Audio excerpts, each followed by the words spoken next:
nangyari sa motor natin? Ano namang kuryente yung motor natin mga kalodi. Minto ako dito sa may pampang.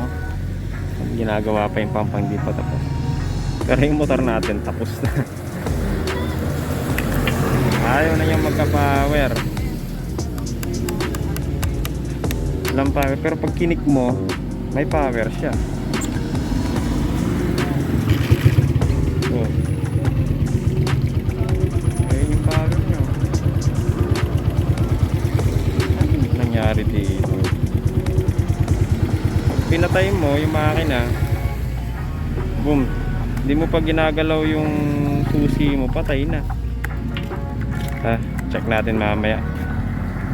What's up mga kalodi? Ay panibago na naman tayong vlog para sa araw na to. At di na naman maganda yung hapon natin kasi isa na namang maulang hapon. Nga pala, may nangyari nga pala kay kuya ngayon. So samahan nyo ako kung paano natin naayusin. Pakita ko lang sa inyo. Kung naalala nyo pa yung vlog natin tungkol sa pulsar stator, diba nagkaroon tayo ng problema sa pulsar stator, nawalan tayo ng kuryente, hindi gumagana yung mga kuryente natin. Ito na naman siya, nangyari na naman. Ayan, naka-switch on na po ang susi natin. Switch on natin ulit.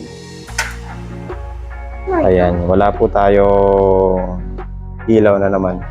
Wala naman po tayong panel, kusina, at saka signal lights. Wala na naman. Samahan niyo ako sa vlog na to at check natin kung ano na naman problema ni kuya, kung bakit na naman ayaw niya umandar. Wala pong kuryente.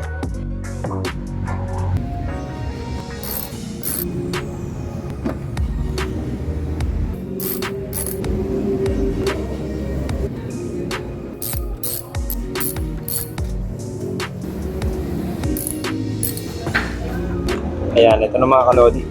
Nabaklas ko na yung mga dapat nating baklasin.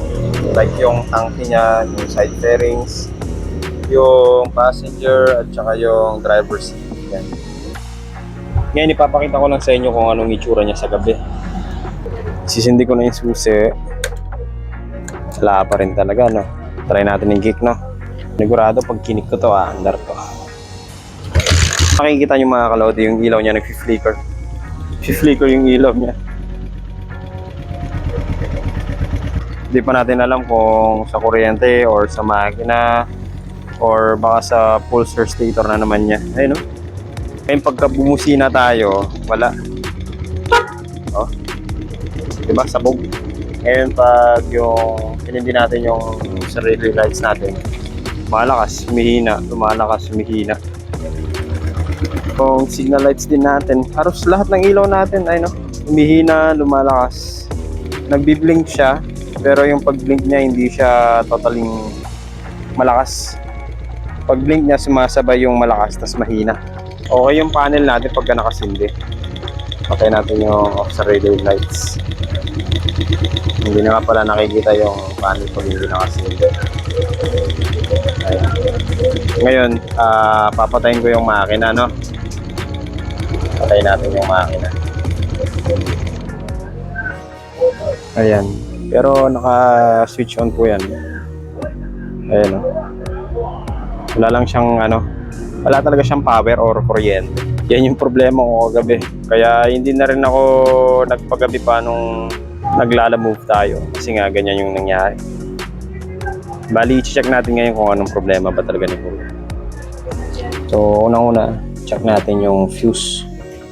Kasi ito yung pinaka-main source ng power natin. So, dito talaga nagkakaroon ng problema pag walang power. So, either pumutok na yung fuse, sira na yung fuse nyo. So, mukhang okay naman yung fuse natin, mga kalodi. Hindi naman siya putol.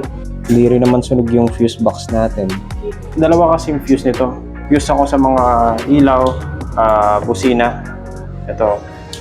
Tapos may fuse pa ako para sa pinaka-kuryente talaga. So, ito yung check natin. Pero dito pa lang mukhang sunog, oh. Hindi naman sunog yung wire niya dito. Okay, sunog nga siya. Mukhang ito yung problema natin, mga lodi. Ay, dumigit na siya dito.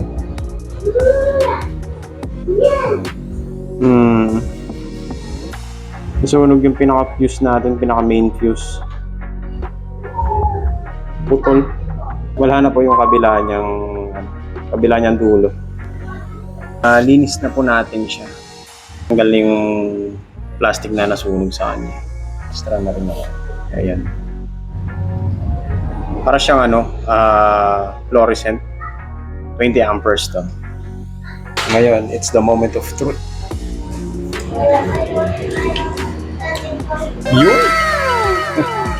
Akalain mo yun, fuse lang pala yung problema talaga. Well, nakita nyo naman sa video natin mga kalodi, sunog siya. Tsaka sira talaga yung fuse natin. Okay na, panel na tayo. Pwede natin i-switch yung ilaw ng panel na. Ayun pala. Okay na. O, hindi na siya nag-flicker. Steady na lang. Hindi na pupundat-pundat siya. Ayun, wala na. Ngayon, subukan natin siya sa labas kung ano pa bang sira or kung may sira pa ba siya. Or talagang fuse lang talaga. Okay, nandito na tayo sa labas. Ngayon, subukan natin paanda rin. Ready? 1, 2, 3. NANI?!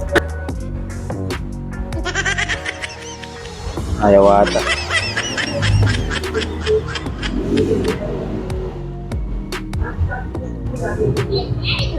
Low bat na ata.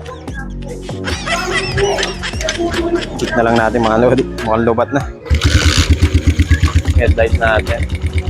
Pero hindi na siya kumukurap po. Ayun, testing natin yung busina.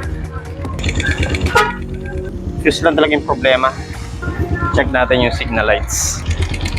So yung left, yung right, check natin yung hazard. Parang lumakas pa nga yung signal lights natin eh. Tingnan natin sa likod. Oo.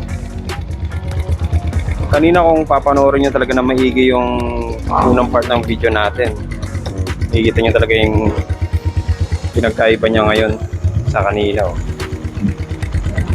Ngayon, check natin yung auxiliary lights natin. Mas lalong malakas ngayon. Kumpara nyo yung ilaw kanina sa ngayon. Malakas, naka-hazard pa tayo niyan. Hindi na siya kumukurap. Mahilan ng pagkawala ng kuryente ni Kuya is pumutok na pala yung fuse niya or sira na yung pinaka-main fuse niya. Dito ko na siguro tatapusin ang ating vlog mga kalodi at gabi na. Kung sakaling ganito yung nangyari sa inyo, blackout, wala kayong kuryente, check nyo muna yung mga fuse nyo kung okay pa ba, kung sira pa, kung putol na, or sunog na tulad ng nangyari sa atin mga kalodi. Kung nakatulong tong video na to sa inyo mga kalodi, huwag nyo kalimutan mag-iwan ng like, share, at mag-subscribe na rin kayo sa ating YouTube channel. Malaking tulong po yan sa ating YouTube channel. Okay, so hanggang sa susunod nating vlog mga kalodi, ito nga ulit si Kenny Rider na lagi nagsasabing mag-iingat kayo sa daan. Keep safe and be safe, kabalin. Bye-bye!